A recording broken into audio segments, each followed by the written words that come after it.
जोंहा भागिना दिनै माबा गोदान रेसिपि बानायनानै जोंखौ जाहोनो नागिरदों फार्स्ट टाइम गथ'आ माबा मोनसे माने बानायनो नागिरदों स' जों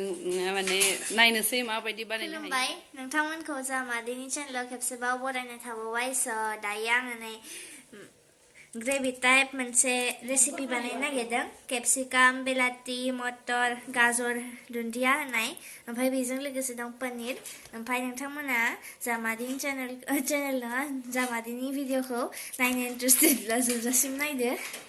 थुदो बिदिब्ला आङो रेसिपि भिडिअखौ स्टार्ट खालामसै। मा बानायदो नोङो?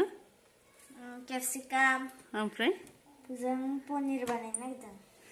पनिरदो केप्सिकाम आरो केप्सिकामावलाय मा होदो? मटर बेलाथि गाजर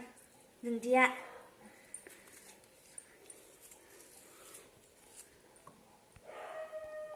ओमफ्राय नै दा आङो पियाज हागासिनो दङ सामब्राम गोजा होबासो एसे टेस्टि जायो नालाय बेखायनो होदों। फार्स्ट टाइम बानायनायसो नालाय बेखायनो एसे नार्भासबो जादों आरो ओमफ्रायो दा नायदो नोंथांमोना माबायदि बानायो जायाखैबा जायाखै बुंहरदो ओमफ्राय जादोंबा जादों बुंहरबानो जाबाय। ओमफ्राय आङो नै बेफोरखौबो हाजोबखांबाय बेलाथिखौ होखाबाय आङो दा होबाय थाला होननानै ओमफ्राय नै बानलु होबाय आरो मोनसे दंबावोमोन नै बानलुखौ मोननै होबाय ओमफ्राय नै इथिं दङ दुन्दिया बारा गैयामोन न'आव बेखायनो जि दं बेखौनो होनसै आङो ओमफ्राय नै पियास होबाय पियासखौबो बारा होआसै एसे माने मोदोमनायनि थाखायल'सो पियासा ओमफ्राय दा इयाव मसालाफोर होगोन आङो माबायदि जायो मसाला होबा एसे ग्रेभि टाइप जानोसै सिम्पोल टाइपबो जाजायो होमबाबो आङो एसे ग्रेभिखौ गोथाव मोनो नालाय आङो एसे मसालाफोरखौ दिहुनना लाखानोसै नङाबा दा थुल जागोन ना बबेयाव दं बबेयाव गैया बेखौ मिथिनाय नङा बेखायनो दा दिहुनना लाखाबाय एसे मसला होयोबा होगोन होनखादोंमोन नालाय आङो बेखायनो मसलाफोरखौबो होनसै आरो बोरमा बेदराव होग्रासो बेयो होमबाबो होनसै आङो एसे मसाला टाइप जानोसै मालाबा आरो बिदिनो सिम्पोल बानायबावबा देखायबावगोन आं नोंथांमोननो न'नि आबैखौथ' आङो मालाबा बिदिनो संनानै होयो ओमफ्राय दा आरो इयाव लोगो मोनलाया नालाय बेखायनो एसे मोजां बिदिनो बानायना जाहोनोसै आरो आं संनायखौ जानायजों खेबसे माबायदि जायो रायो ना मायो नायनोसै आबै लानाव फैदों नालाय बेखायनो खेबसे संनानै जाहैनोसै दिनै फार्स्ट टाइम कुक खालामदों आङो आबैहानि न'आव ओमफ्राय दा नायलांबाय थादो नोंथांमोना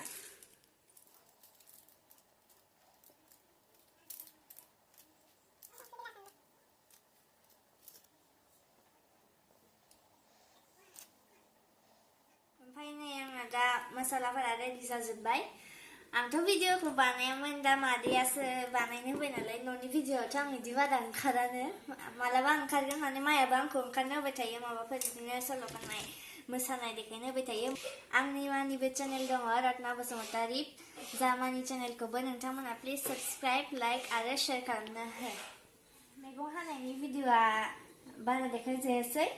दा संनायनि बारिसै ओमफ्राय दा संनायखौ नायदो आं माबायदि संलाङो फार्स्ट टाइम दा सारायखौ जानना दोनखाबाय आङो दसे सम नेथ'दो नोंथांमोना दा थावखौ होगोन आङो ओमफ्राय दायो आङो थावखौ होनोसै बारा एसेबां बुरजा होला थावखौ एसे थाव खम जानोसै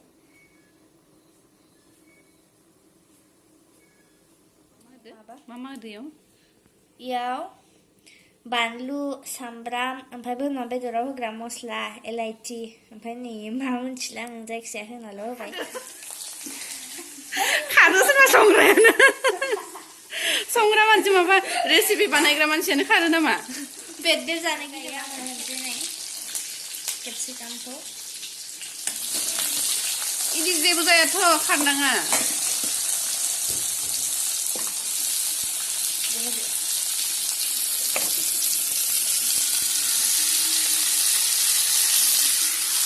केप्सिकामाबो थाइनैल'मोन नालाय दहाय जोङो गामियाव सासे मादैया साहा लोंनो लेंदोंमोन नालाय ओरैनो जोंखौ गोबावजों नुनाय जायो नालाय बेखायनो साहा लोंनो लेंदोंमोन इयो केप्सिकाम गायदोंमोन बेखौनो थाइनै लाना फैदों आङो ओमफ्रायो नै आङो दा हालदैखौ होखाबाय ओमफ्राय दा संख्रिखौबो होखानोसै एसे होखानोसै मसाला ससाला होखाजोबसै आङो दुन्दियाखौ दा उनाव होनसै आं पनिराबो मोनथाम ना मोनब्रैल' केपसिकामाल' जासिगोन दा खाथोंसै पनिर फिजाखौ आं जानोसै होनलाय केपसिकामखौ जाथोंसै मादैमोना जाबाय दे दा बेखौ खोबथ'नोसै दसे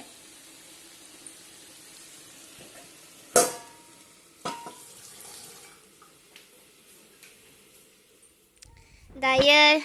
दसे माबाखौ भाजाखौ खोबना दोनबोनानै नै गासैबो अर सायगासिनो दङ जमानो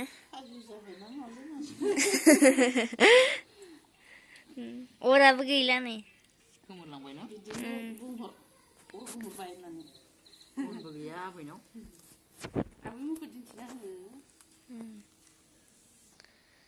याव दरजा दंमोन दरजाखौ होथेबाय मा दरजायालाय होथेबाय नैबे जोंहानि आबै इफोरबायदि बुंना नैबेयो आबै ओमफ्राय नैयो मादै ओमफ्राय नैयो आबैनि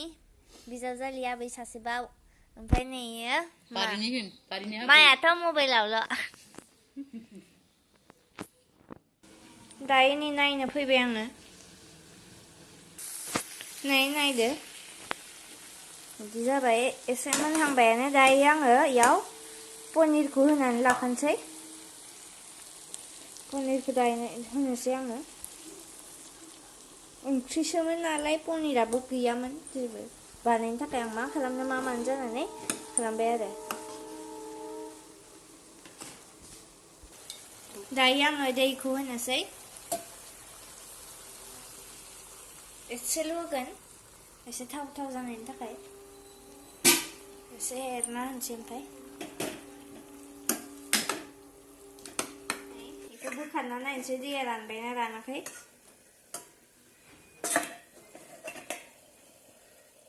दैयाथ' एसे रानबायानो एसे राननो नांबावगौ एसे ग्रेभि जागोन नालाय दसे खोबना दोनबावनोसै मोनबायानोथ'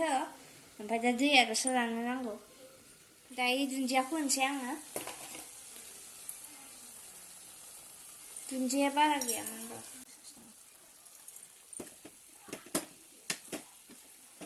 ओमफ्राय नै दा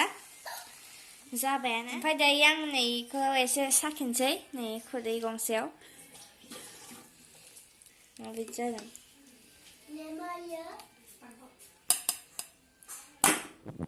ओमफ्राय नै जानो नागिरबाय आं दा माबायदि जादों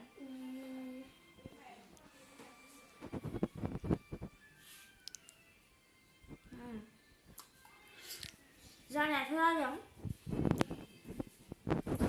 मसालाया एसे बांद्रायबाय आरो थेवबो जादोंआनो बांद्रायदों मसाला होमबाबो जादों गोथावानो जादों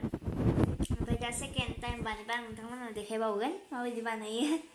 स' थेंक इउ स' माच गाइस आंनि रेसिपि भिडिअखौ नायनायनि थाखाय